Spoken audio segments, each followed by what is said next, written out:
मैं कहाँ से आया हूँ। मैं जब छोटा था मेरे को लगता था कि मैं बहुत कुछ कर सकता हूँ। जैसे जैसे बड़ा हुआ दिमाग में बैठ गया कि मैं कुछ नहीं कर सकता। उसके पीछे बहुत सारी वजहें थी। उसमें से सबसे बड़ी वजह थी जब मैं 10th क्लास में था तब हमारी फैमिली में कुछ मेजर प्रॉब्लम्स हो गई। हमारा एक एल्यूमिनियम का बिजनेस था मेरे फादर का, 20 साल पुराना, किसी के साथ पार्टनरशिप में। वो रातों रात खत्म हो गया, जिसकी वजह से हमारी फैमिली की सिचुएशन काफी खराब हो गई और समझ नहीं आ रहा था कि कल क्या होगा। किसी को समझ नहीं आ रहा था, जिसकी वजह से मेरे फादर थोड़ा सा डिप्रेशन में भी चले गए और घर में बड़ा अजीब सा एटमॉस्फेयर रहने लग गया। सबको लगने लग गया पता नहीं क्या होगा क्या होगा। मैं छोटा था, मैं क्या करता, 15-16 साल का था। अब ऐसे में दो चीजें होती हैं हर फैमिली में जब कुछ ऐसा होता है। कुछ फैमिलीज होती हैं जो टूट जाती हैं, बिखर जाती हैं, वो आपस में ही लड़ने लग जाते हैं। दूसरी फैमिलीज होती हैं जो और पास आ जाती हैं। हमारी फैमिली में वो दूसरी वाली चीज हुई। मैं, मेरी मदर, मेरी छोटी सिस्टर, हम सब आए और हम सबने कहा कि ये आपकी प्रॉब्लम नहीं है, ये हम सब की प्रॉब्लम है। हम सब मिलकर कोई ना कोई हल निकालेंगे, करेंगे, कुछ ना कुछ करेंगे, कुछ ना कुछ होगा। तो अब क्या था, मैं चाहता तो था कि कुछ हो, मानता क्या था, कुछ नहीं कर सकता क्योंकि मेरी लैंड इनफर्टाइल थी। उसके बाद हमने कई चीजें ट्राई करी, जैसे एक खजूर का बिजनेस किया था हमने। मतलब खजूर के पान बनाती थी मेरी मदर और मैं जा जा करके वो जो डब्बे में पान होते थे खजूर के, वो जा करके लोगों को देता था कि भाई हेल्थ के लिए अच्छा होता है। एक पर्चे बनवाए थे अपने फ्रेंड्स में, रिलेटिव्स में, यहाँ पे वहाँ पे वो देते थे। वो काम इतना नहीं चला, वो बंद हो गया। उसके बाद में हमने एक एसटीडी पीसीओ की शॉप खोली, फोटो स्टेट की, एसटीडी की, पीसीओ की। वहाँ पे मेरी मदर बैठती थी, कई बार मैं भी जा करके बैठता था वहाँ पे। और वहाँ पे जा करके तो मेरी लैंड और इनफर्टाइल हो गई, क्योंकि वहाँ मैंने लोगों को देखा 25-25 पैसे के पीछे अपनी मदर से लड़ते हुए। कई बार अंदर से गुस्सा भी आता था, लेकिन क्या करता, लाइफ यही है। तब मुझे लगा कि यार सच में पैसा ही सब कुछ है, पैसा ही भगवान है। कहीं से भी बस पैसा आ जाए, मुझे और कुछ नहीं चाहिए। कहीं से मुझे कोई नौकरी दे दे और पैसा आ जाए, सारी प्रॉब्लम्स ठीक हो जाए। तो एसटीडी पीसीओ की शॉप भी बंद हो गई। उसके बाद मैं कई जगह इंटरव्यूज के लिए गया, हर जगह फेल होता चला गया। कुछ समझ नहीं आ रहा था क्या होगा। अब मेरी लाइफ का टर्निंग पॉइंट आया। मैं एक सेमिनार में गया जो एक मल्टी लेवल मार्केटिंग कंपनी का सेमिनार था। अब मेरी एज उस टाइम पे 18 साल थी। मैं सच बताऊं, 3 घंटे का सेमिनार था, मुझे कुछ समझ नहीं आया, सब कुछ मेरे ऊपर से निकल गया। और मुझे एग्जैक्ट याद है आज भी कि मैं कहां बैठा था। आगे से एक ऑडिटोरियम था और मैं यहां से तीसरी सीट पे बैठा हुआ था। मैं देख रहा था और इस जगह पे एक 21 साल का लड़का खड़ा हुआ था। जब तक वो बोलता रहा, मेरे दिमाग में कुछ नहीं घुसा, सब ऊपर से निकल गया। लेकिन एंड में उसने एक बात बोली, कहता मेरी एज 21 साल है और मैं महीने का 2.5 लाख रुपए कमा रहा हूं। उसमें उन्होंने क्या किया होता, उस चेक की बड़ी सी फोटोकॉपी कराई हुई और स्टेज पे खड़े हो गए ऐसे दिखा रहे थे। अब मैं वहां बैठा हुआ जीरो गिन रहा था, 1 2 3 4 5। मेरे दिमाग में आ रहा था, मैंने कहा ये तो सच में कमा रहा है 2.5 लाख रुपए महीने का। मेरे तोते उड़ गए, दिमाग फट गया मेरा। मैंने ये देखा था जिंदगी में कि भैया 10-15 हजार रुपए के लेवल पे पहुंचने में भी सालों लग जाते हैं, और यहां दूसरी तरफ एक लड़का है मेरे जैसा ही जो कह रहा है कि मैं 2.5 लाख रुपए महीने का कमा रहा हूं। और वो 1 सेकंड लगता है, 1 सेकंड, वो सेकंड था मेरी जिंदगी का। अंदर से चीख निकली। मैंने कहा कि अगर ये लड़का कर सकता है जो देखने में बिल्कुल मेरे जैसा है, अरे तो मैं क्यों नहीं कर सकता? मैं क्या कोई दूसरे प्लेनेट से आया हूं? मैं क्यों नहीं कर सकता? अगर इसके लिए आसान है तो मेरे लिए भी आसान है। मैं भी कर सकता हूं, कर सकता हूं। और जैसे ये 2 वर्ड्स आए मेरी लाइफ में, जैसे ही अंदर तक मैंने मान लिया कि सब कुछ आसान है, तो मेरे अंदर चेंजेस आने शुरू हो गए। जहां पहले मैं बोलता था कि अरे मुश्किल है, कुछ नहीं हो सकता, हमारा तो टाइम ही खराब चल रहा है, पता नहीं क्या होगा, मैं बोलने लग गया अरे अब आप देखो मैं क्या करता हूं।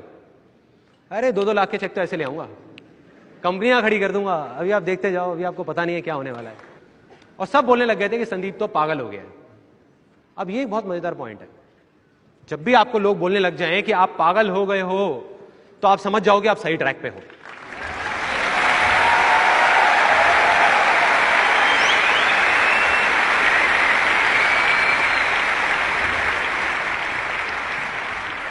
थोड़ा सा तो पागल होना पड़ेगा। वही हुआ, मैं पागल हो गया, अजीब अजीब बातें करने लग गया। मतलब अंदर से मुझे लगने लग गया बहुत आसान है। लैंड फर्टाइल हो गई, एक स्टेप कंप्लीट।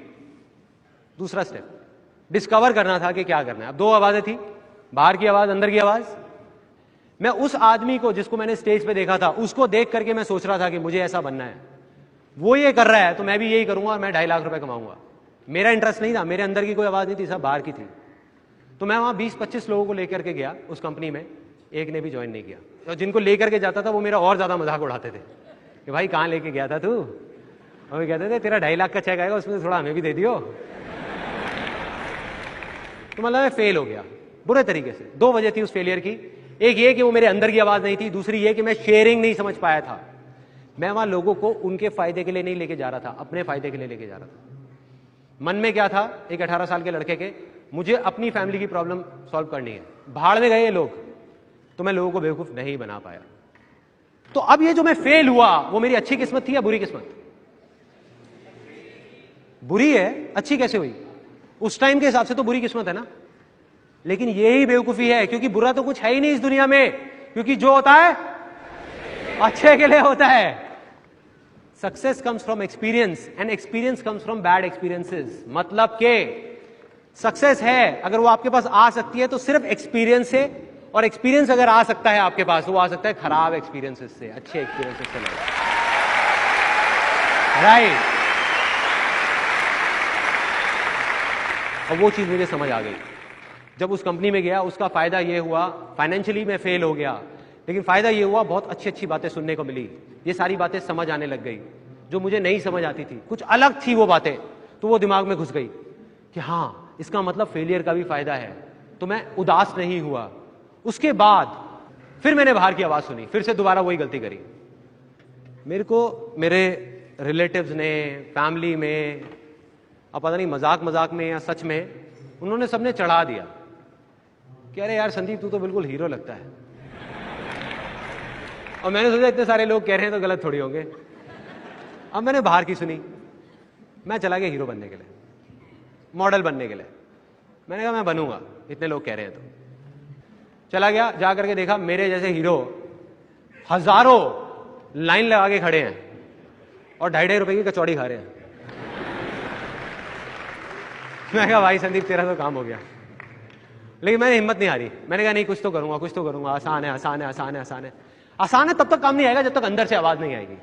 वही हुआ मेरे साथ। मैंने बहुत बोला, बहुत मन में आया कि नहीं कर लूंगा कर लूंगा कर लूंगा, अंदर से था ही नहीं मॉडलिंग करने का, हीरो बनने का, एक्टिंग का। गया जा करके ऑडिशन देने जाता था, ब्लैंक हो जाता था, भूल जाता था, अंदर से मजा ही नहीं आता था। कुछ म्यूजिक वीडियोस करी, कुछ ऐसी म्यूजिक वीडियोस की अगर मैं आपको यहां दिखा दूं तो आपका हंसते हंसते पेट दर्द हो जाएगा। जब मेरा 5 साल का बेटा तंग कर रहा होता है घर में, हुड़दंग मचाया होता है उसने, तो मेरी वाइफ वो वीडियो को प्ले कर देती है और बेटा वहां टिक के बैठ जाता है और देख के हंसता रहता है, पापा ही क्या कर रहे हैं। फेल हो गया। मैं ये मानता हूं, जैसे मैंने अभी आपको कहा, कि अगर आप कामयाब हो सकते हो तो सिर्फ और सिर्फ अपने फेलियर्स की वजह से, अपनी सक्सेस की वजह से नहीं। तो ये मेरी लाइफ का इतना बड़ा फेलियर मेरी लाइफ की एक बहुत बड़ी सक्सेस लेकर के आने वाला था, जो मुझे नहीं पता था। बाद में समझ आया। कैसे? मॉडलिंग करते टाइम मेरा एक दोस्त आया जो कहीं से एक फोटोग्राफ्स खिंचवा करके लाया, और वो फोटोग्राफ्स मैंने देखी तो मैंने देख करके कहा, मैंने कहा यार ये तो क्या फोटोग्राफ्स है, मजा आ गया। उस टाइम पे डिजिटल कैमरास नहीं होते थे, तो मैंने कहा कि यार ये तो मजा आ जाएगा, ये मेरे को सीखनी है। मतलब पहली बार लाइफ में अंदर से आवाज आई कि मुझे फोटोग्राफी सीखनी है यार, मुझे सीखनी है, मुझे फोटोग्राफर बनना है। न्यूज़पेपर में एक ऐड देखी, उनके पास गया, एक छोटा सा 2 हफ्ते का फोटोग्राफी का कोर्स ज्वाइन कर लिया। मुझे नहीं पता था मैं क्या करूंगा, क्यों कर रहा हूं, किस लिए कर रहा हूं, सोचा ही नहीं, बस दिल की सुनी। अंदर से होता है ना, फीलिंग आती है कि यही तो चाहिए था, मिल गया। अपनी मदर के पास गया, उनसे 12,000 रुपए लिए और जाकर के कैमरा खरीद के आ गया। रिलेटिव्स की, फ्रेंड्स की, सबकी फ्री में फोटोग्राफ्स खींचने लग गया। मुझे नहीं पता था मैं क्या कर रहा हूं, क्यों कर रहा हूं, करता रहा करता रहा करता रहा। अब क्या होता है कि जब अंदर से भी आवाज आती है ना, तो लाइफ में कभी ना कभी ऐसी स्टेज आएगी आप लोगों की लाइफ में, आप स्टेप उठा लोगे, एक्शन ले लोगे, और जो आप चाहते हो वो जा करके रियलिटी से टकराएगा, जो बहुत अलग होगा। मैं चाहता था एक बहुत अच्छा फोटोग्राफर बनना, लेकिन रियलिटी क्या थी कि मेरे जैसे लाखों फोटोग्राफर्स इंडिया में, जिन्होंने 1 साल का कोर्स, 2 साल का, 4 साल का भी कोर्स किया हुआ है, वो लोग भी ज्यादा कुछ नहीं कर पा रहे थे। और मैंने क्या किया था, सिर्फ 2 हफ्ते का कोर्स। मतलब मैं कोई बहुत अच्छा फोटोग्राफर नहीं था। बस अब वो टर्निंग पॉइंट था कि मेरा फेलियर मेरी सक्सेस कैसे बना। उन 1 लाख फोटोग्राफर्स में और मुझ में एक छोटा सा फर्क था। मैं मॉडलिंग में फेल हो चुका था, वो नहीं हुए थे। मैंने जब मॉडलिंग के लिए धक्के खाए थे तो मुझे पता था कि 90% मॉडलिंग एजेंसीज फ्रॉड हैं।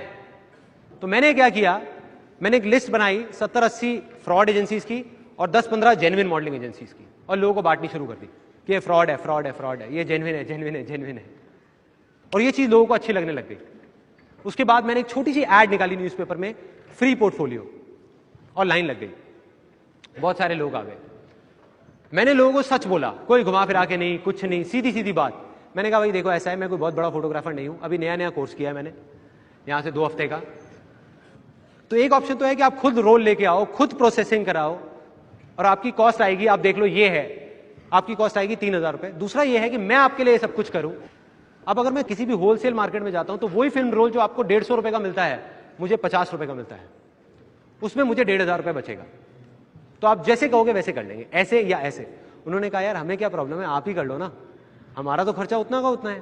देखो मेरा उस टाइम भी यही मानना था, आज भी यही मानना है, और हमेशा यही रहेगा कि अगर जिंदगी में कभी भी कुछ करना है ना तो सच बोल दो, घुमा फिरा के बातें मत करो, सच बोल दो। और लोग आए। मुझे याद है मैंने 4800 रुपए की अपनी वो पहली ऐड दी थी, जिसकी वजह से मेरे से करीबन 7 या 8 लोगों ने पोर्टफोलियो बनवाया, और मेरी जिंदगी की जो पहली इनकम थी 15 से 20,000 रुपए की यहां से आई। This was the first success.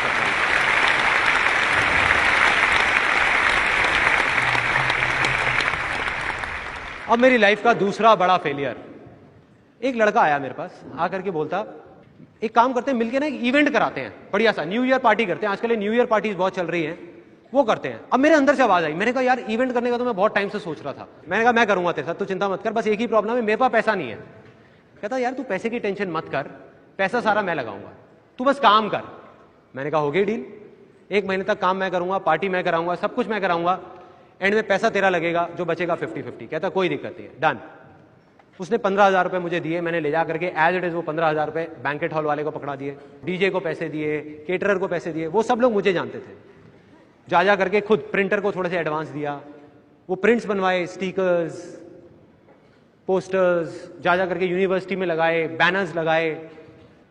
अब प्रॉब्लम क्या हुई थी कि उससे 3 दिन पहले वो जब इवेंट था, उस भाई ने मुझे आकर के बोला, कहता कि मैं अब और पैसे नहीं दे सकता। मैंने कहा भाई पैसे तो देने पड़ेंगे क्योंकि बाकी लोगों को देने हैं, अगर नहीं दिए तो वो मुझे जानते हैं, मुझे आकर के पकड़ लेंगे। कहते अब देख ले फिर तू मत कर। मैंने कहा ऐसा नहीं हो सकता, करना पड़ेगा। तो फिर मैंने कहीं से अरेंज करके पैसे अपने दोस्तों से, यहां से किसी से 5,000 रुपए लिए, 2,000, 3,000, 1,000 इकट्ठे करके सबको पैसे दी थी। इवेंट हो गया, सक्सेसफुल हो गया। 31 दिसंबर 1999 की रात थी।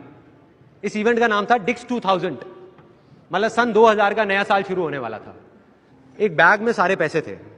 मैं उसके पास गया, मैंने जाकर के बोला, मैंने कहा चल भाई अब ऐसा करते हैं, हिसाब कर लेते हैं, तूने जो पैसा लगाया मैंने लगाया, उसको हटा के और फिर आधा आधा कर लेते हैं। कहता कौन सा हिसाब?